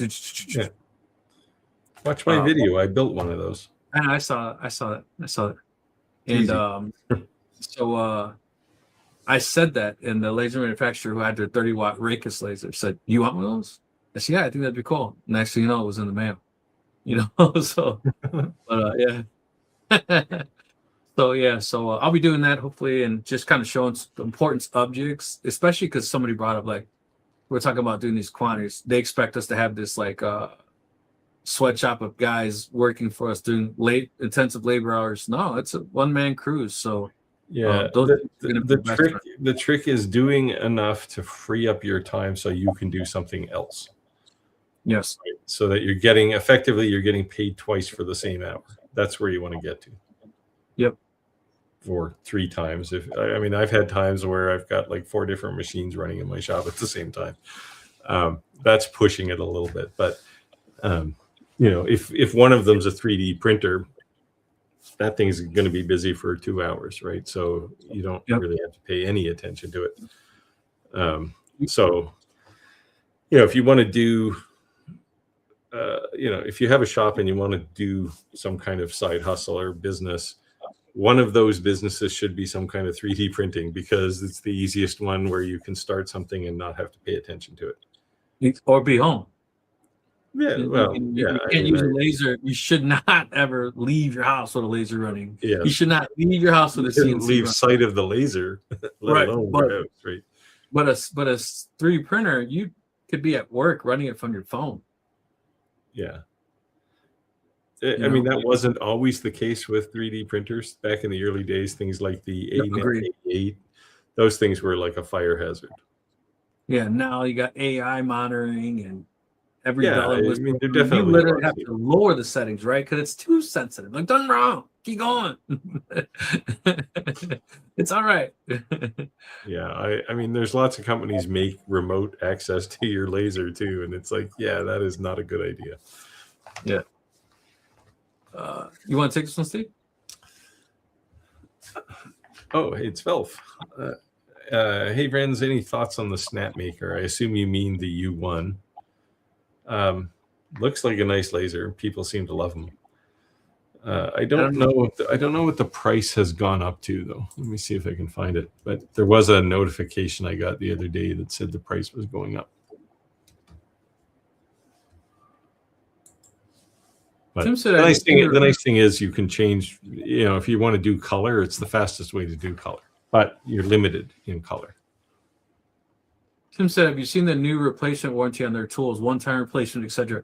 I'm assuming you mean DeWalt, and I did see DeWalt has because one of my I burnt out one of my drills and I looked up how much it was to repair it, and I did see that that I think it's $99. It's a repair or replace. They'll just give you a new one if that's what you're talking about, Tim. Here you go. APT Mark said, I saw that Indian pita bed type machine on YouTube called 25 Machines. You can start a small business in your garage, something like that. Why would you? Why wouldn't anyone want to make one? Yeah, I mean, that looks. I know it was made for Indian people, but like I said, a thinner pita bread is a tortilla, man. Yeah, just use bread without yeast. Yeah, it was just said tortillas out of the garage. I guess I've seen the craziest things throughout my life. Hey, man, if they could sell tacos out of a taco truck, you could say you could sell tortillas out of a truck too. Garage tortillas. Yeah, there you go. Exactly. There you go. I don't know, man. The best barbecue I ever had was in a gas station in Texas. So Yeah. I think you can make it work. There you go. So Edrum asks, he's asking about the Longo Nano 6 watt, which is now on sale, yeah, for $300. I think you actually sent a message. You left this comment, I think, in this video on my channel. Can you mark steel? So you can mark stainless steel, but this is a 6-watt diode laser. So marking regular steel, you can kind of do it, but it's not going to look fantastic, I would say. I mean, if your primary, it's going to sound bad because it's not $300, but if your primary use case is to mark steel or metals in general, get a fiber laser. Now, if you're trying to make you don't necessarily have to do it in one leap, but that's where your ultimate path should lead if you're doing a lot of metal. Yeah. If you're just trying to mark something, like to put a sign on it, to put a label on it, you could put masking tape and laser off the masking and then paint it, like spray paint it and then pull the masking tape off. That could be something. Or that plastic stuff. Is it Oracle? Yeah, Oracle. It's blue. I have a whole roll of it. Yeah. Yeah. They make that and you just put it on the metal and then laser cut it off, paint it, and then doesn't bleed, and rip it right off, and it looks pretty good. And when it comes to paint, less is more. Like just very light coating. Yeah. Yeah, just a spray paint it. Don't brush it, obviously. Yeah, just a really light spray paint on it. That's what I would suggest. And it'll look good, and it could be a million different colors because it's spray paint. Chris said, I did warn customers they would have to increase the number of stolen glasses was advertised for them. Yeah. But was advertising for. Yeah, well, this is Roger stolen from model. Jim uses that for his coasters too. Yep. Yeah, I mean, people take glasses, but it's the cost of doing business. If you're in like the high-end bar business, right? People are going to take the glasses. ABT Market said, I'll show you my settings if you show me yours. Laugh out loud.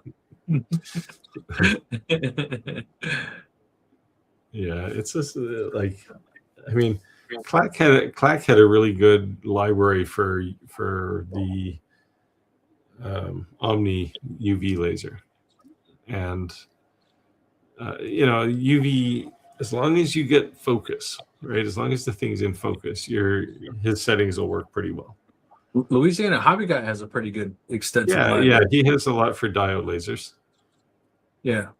So speaking of the person who's asked a question with the dialer, if you go to Louisiana Hobby Guys Facebook group or find him on YouTube, he has a library you can download and import into Lightburn. It has a ton of settings for diode lasers.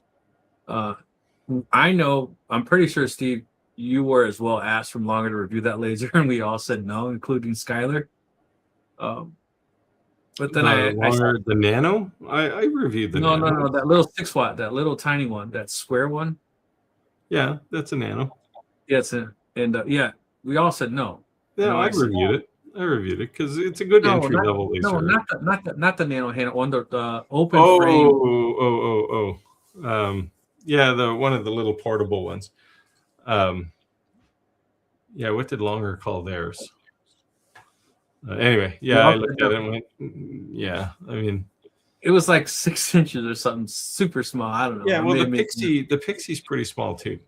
Yeah, I have the Pixie. I still haven't done that. Yeah, I got the IR one, which we gotta do a review on. Yeah, mine's sitting right over there to the right of me right now. Been sitting for a while. I don't mind that laser. It's a nice little laser if you're just getting started. What the question it will answer, well, any of those small ones will answer is this something I'm interested in? Agreed. Right? Because for $300, it's not free, but it's also not like the price of a fiber laser.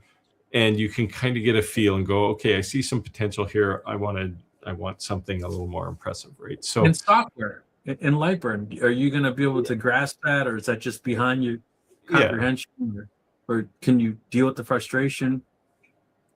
Yeah, it's a good opportunity to kind of shortcut the learning curve a bit, and at the end of that, you'll say, yeah, okay, I'm ready for the next thing, right? As opposed to, no, this was a wrong decision. I'm just going to throw this in the closet. Well, if you throw a $300 laser in the closet, that's way better than throwing, a $2,000 laser in the closet.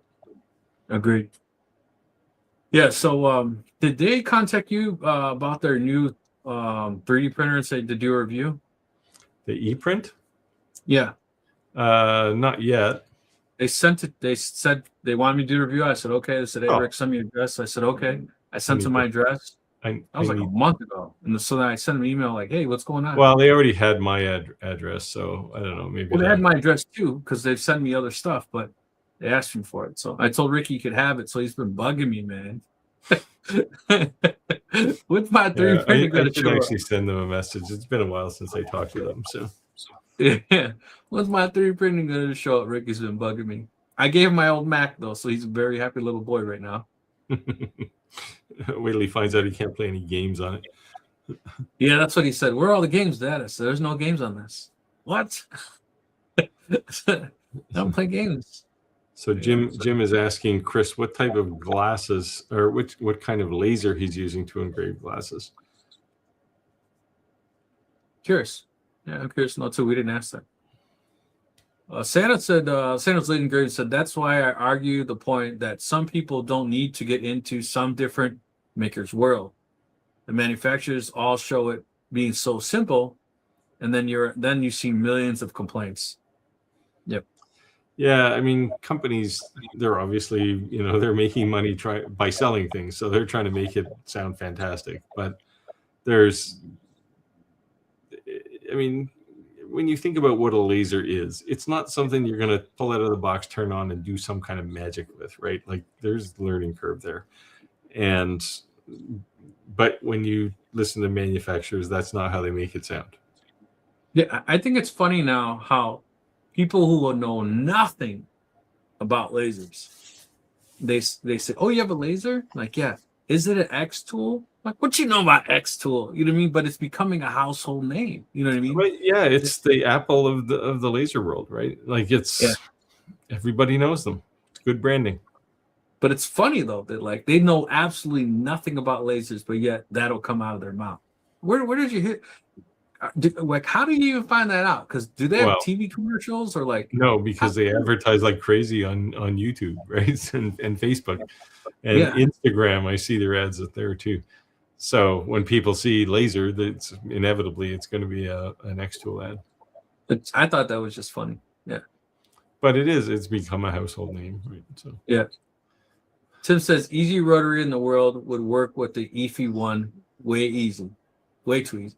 yeah, so the E1's rotary is probably the nicest designed rotary I've seen from a use perspective, right? You don't have to level things, you don't have to do anything. You put your tumbler on there and you push the start button and it levels the thing up and starts printing on it. More laser companies need to build things like that. Yeah. Said I just saw Steve's reply to comment about the longer nano. Yeah, and hopefully I said the same thing here that I said there. So thank you. Yeah, so Roger and I all have that laser. Keep in mind the nano, the 6-watt nano at $300 is a $300 laser.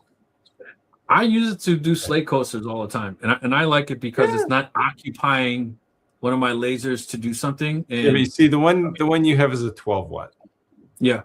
This is the 6-watt. It's on sale for $300. Which when you look at what the nano is, they got to be losing money on that thing. Yeah, or maybe they're dumping inventory. Well, they might be, right? Everybody's trying to cut back on expenses right now. So yeah, there are some deals to be had. You want to take this one? I just picked, Bo the Maker says, I just picked up a rotary table and I'm having a hell of a time getting it to run smoothly and index as needed. He's asking me if I have any ideas, if I have any videos on setting one up. So I actually did a video where I made a rotary and I spent a bit of time in there talking about how to get it set up in Lightburn. I'm pretty sure what you're hitting there is your laser or your software is probably set up to think it's a rotary, like a rotary instead of a rotary. And you can configure that in Lightburn. So take a look at the setup at least of that video. The other thing I would suggest is, and I mean, it sounds rude, but reach out to the manufacturer. The reason is because they could say, send you a PDF and say, enter this. There you go. And your headache's gone. Yeah. Don't try to reinvent the wheel. They've already just didn't provide you the information. Ask. If they're not helpful, then go to the community for sure. But at least ask, because they might just send you an email and there it is. And you've been crying for the last 3 days trying to get it dialed in. Yeah, there are quite a few settings in Lightburn around rotaries, and if you don't get those right, you're going to get kind of a herky-jerky sort of rotation. But yeah, I covered a bit of that in that video. So Chris said after 3+ years is the first time using a rotary, only because it's good for ongoing customer. Yeah. Yeah. Use the right tool when the customer comes along. Yeah, that's what we keep talking about. It's like purposing a laser or purposing a jig, and that's going to make it a drastic difference. Yeah. I got shelves full of jigs. Now, to the point where when I need one, it's hard to find it because it's in the pile. Right? but it's still faster than trying to make a new one, I guess. Agreed. Santa's Living Great said, I'm interested in the new Flash Forward Creator 5, some concept on a snapmaker. Yeah, there's a couple of these that are emerging. So Eufy is rumored to have one coming, which has linear motors in it, so it will scream. It will be super fast. A linear motor, if you don't know, is basically a regular motor, but they unroll it. So instead of it going around, it goes side to side, right? So it's the same technology that Japan uses on bullet trains and stuff, on electric trains. So there's a bunch of these coming out, and Snapmaker is not going to have that market by itself for much longer, I don't think. Now, FlashForge makes great lasers. They're a little, they're kind of the Subaru of the laser world. They're good, but there's always something different about them that people look kind of weird. I speak as someone who owned a Subaru at one time, but FlashForge definitely has good stuff. So funny story about Subaru, Steve. I wanted an SRT8 when they first came out. So I found one with like 8,000 miles. And I bought it from a Subaru dealership. And across the street from a Subaru dealership was a Dodge dealership. The car was so cheap, I was skeptical. When I went and saw it at the dealership, the guy bought it. It was so fast, it scared the crap out of him. No one's ever sat in any of the seats other than the driver's seat. I said, why are you selling it so cheap? He says, I'm a Subaru dealership. He brought a Subaru SUV, traded this in. I can't sell this thing because they buy it across the street, comes with a Dodge warranty. I just want to get out of it for what I got for the trade. So I bought it from them. And I got a hell of a deal. Man, that car was fast. Fastest car I ever owned. How do you say his name? Velf. Felf if you're German, I guess. But he says, I have an H2D now, and even having a dual nozzle, I find myself doing way more 2-color prints. So the UI is kind of tempting, or U1 is kind of tempting. Yeah, I don't know. I mean, I have an H2D and I've got 2 AMSs on it, and I don't do color very often. I do a lot of different colors, but not usually in the same print. What I will do quite often is I'll put a logo or something in something.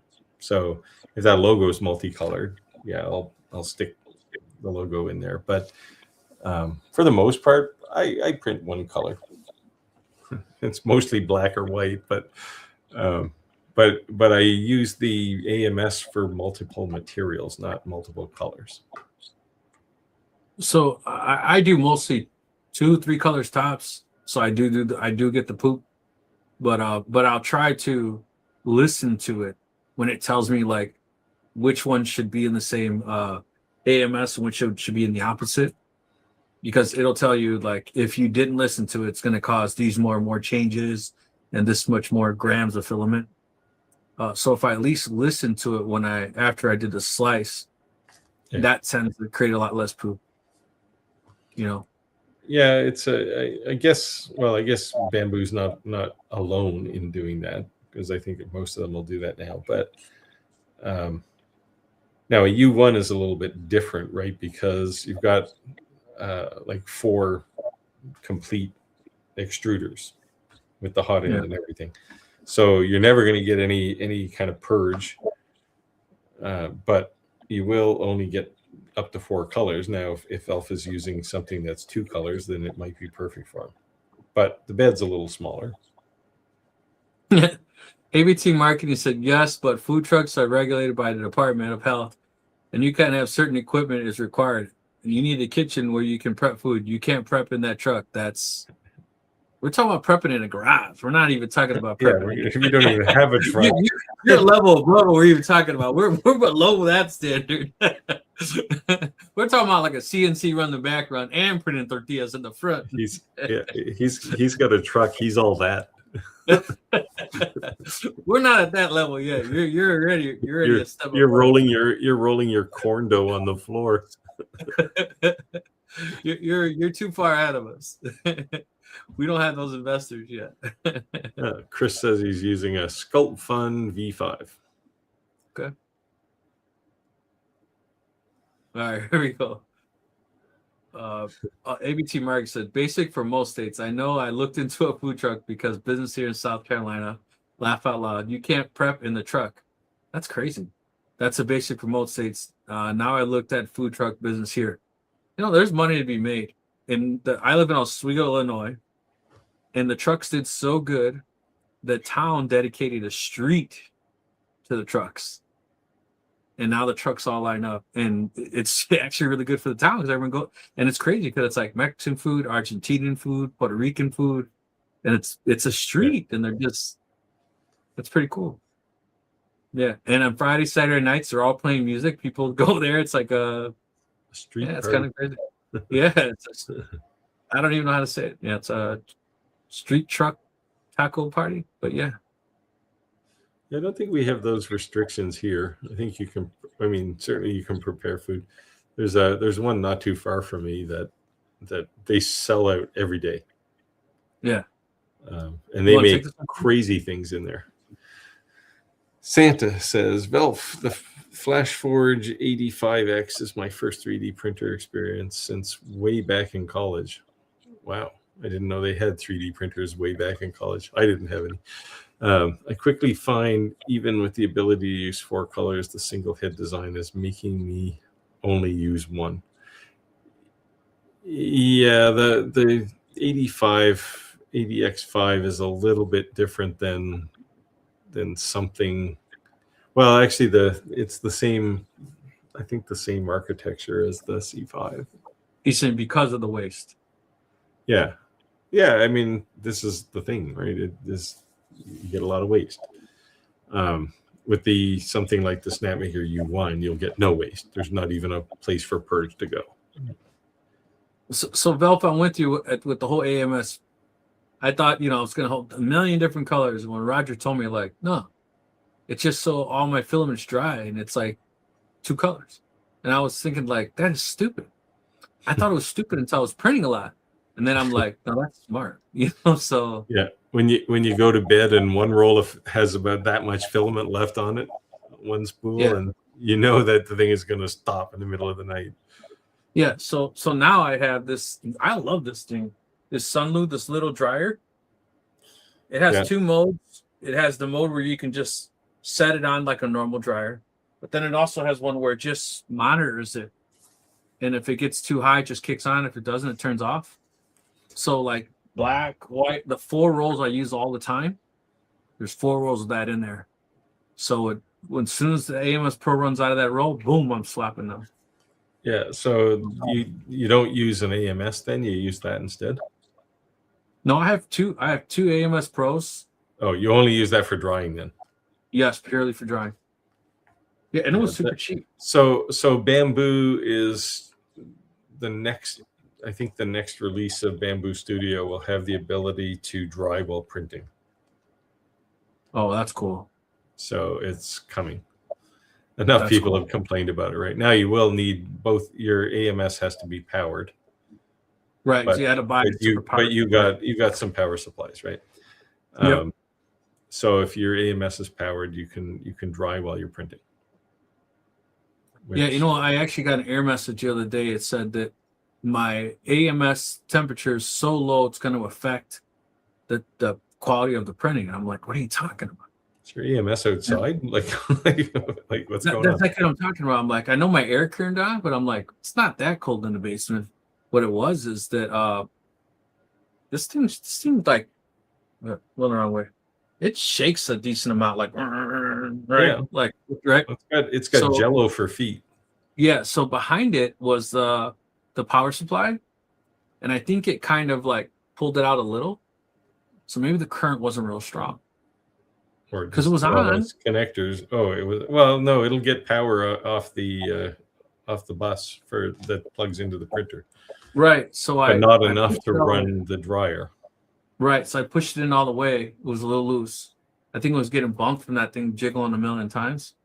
I plugged it in all the way and it went away, but it was definitely an error message. It's actually still on there. See? Oh, you can't see it. Yeah. Yeah, that's not going to help me. Yeah, it says AMS environmental temperature is too low, which will affect the drying capacity. That's all. It's like, what are you talking about? It's just telling you that the air is too cold to hold moisture, right, to get it out of the AMS. Yeah, I was just like, what? But yeah. Chris said I just got challenged by a customer for giving a different answer to the last time they asked. I asked them if they could still sail the same edge of. I'm sorry. If they could still sail the edge of the world. So the customer's complaining because you gave a different answer. You should have said, "Am I the customer?" Because that's what you do to me all the time. Yeah. Hey, Jack. Jack in Santa the said, shop. Jack in the shop is in the house. All right, Steve, you're up. Travis says, Steve, the GWIC sending is GWIC sending you an M core? Maybe. Yeah. That's a yes. Yeah. The M core, if you don't know, is 80 watt CO2 combo 400 watt fiber. So Nice. cut thick wood and thick metal. Nice. Yeah. Seems like a cool combination. And it's a Banshee. It's not a Galvo. I said, yeah, we have food truck fairs here. Yeah, Yeah, I think that's crazy. They made the street. That's so cool. They used to when I worked in tech, our building was pretty big, and they would come at lunchtime, and there'd be like 5 food trucks in the parking lot. It's like, this is fantastic. Again, you could pick Brazilian or Mexican or whatever, right? Yeah. So yeah, it was pretty good. They came in a pack. TTC1940 said, is there any way to contact someone who's on your live stream after it's finished without knowing their email address? Are you talking about like Steve, Roger, or I? You can just send them. Well, this is Jimmy sends me email quite often. You can just figure out their username, and you can send them a message on. Is this true? You can send them a message on YouTube, maybe. Well, what you could do is all of our at the bottom here in the TikTok is all of our YouTube pages. If you go to your YouTube page, you go to the top, you click more. It's going to show all their links. And one of the options is email address. You click it. It doesn't automatically display it. You have to click it so that it's not a yeah, but that's for us, right? Yeah. Yeah, he's asking about someone else. Oh, someone else in the live? No. Yeah. So what you can do, Jim, is you can leave a comment in this live stream's comment section, but put the username in there, and they'll get a notification that you sent something. Yeah, and write their name. Yeah. Yeah. Chris, so stupid be the become smart with experience. Yes. Yes. See, so in my case, you know what we have that around. You know what we haven't done in a while, Steve? And knock on wood, I haven't had any in a while. Fails. Once in a while, we were saving fails and showing fails. And I think that's important to show because we show all this stuff like all well done. And I had one the other day. I was playing with the M1. I was getting ready to roll some new filament, and some weird thing happened. And just as I'm literally wrapped in filament because it's not going on the spool properly, and just as that was happening, somebody came into my shop and said, "How's it going?" And I looked at him, and it's like I'm like tied by the wrists with filament. What do you think? wasn't a project fail per se, but it just, I don't know what happened. It just didn't go on the spool right. One of those moments. Yeah, and like I'm watching, so it comes out of the extruder and then it goes down this long path to cool. And right out of the extruder, it was just falling down and creating this big blob. Meanwhile, I'm trying to hold on to all this other filament that had already come off. And it was like, what do I do now? Hit the stop button and just start over. Learning curve. Yeah. For sure. If you've how are you liking that? Oh man, I make filament all the time now. Yeah. Yeah. So cool. the one challenge I've had, so it works perfectly for making filament. The one challenge I have is I want to do color mixing. And I've been working, I'll say learning how to do that.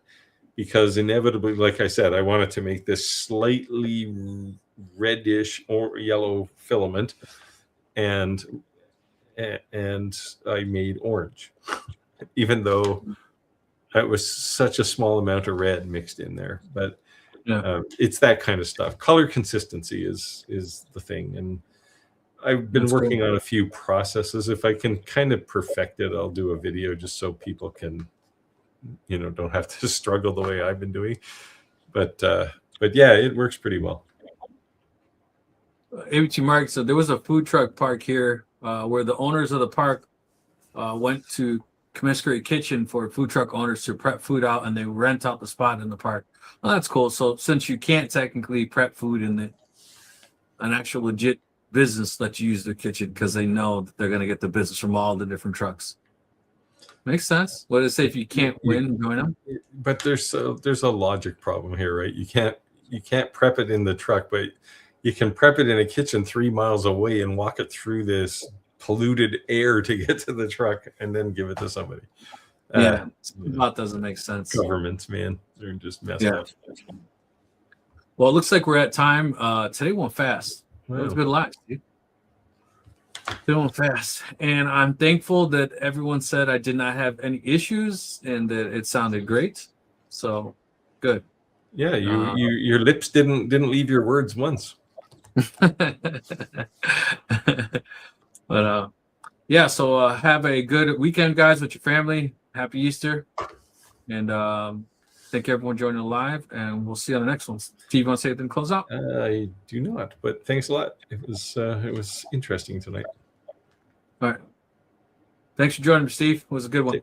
Take care all. Yeah, bye. Bye.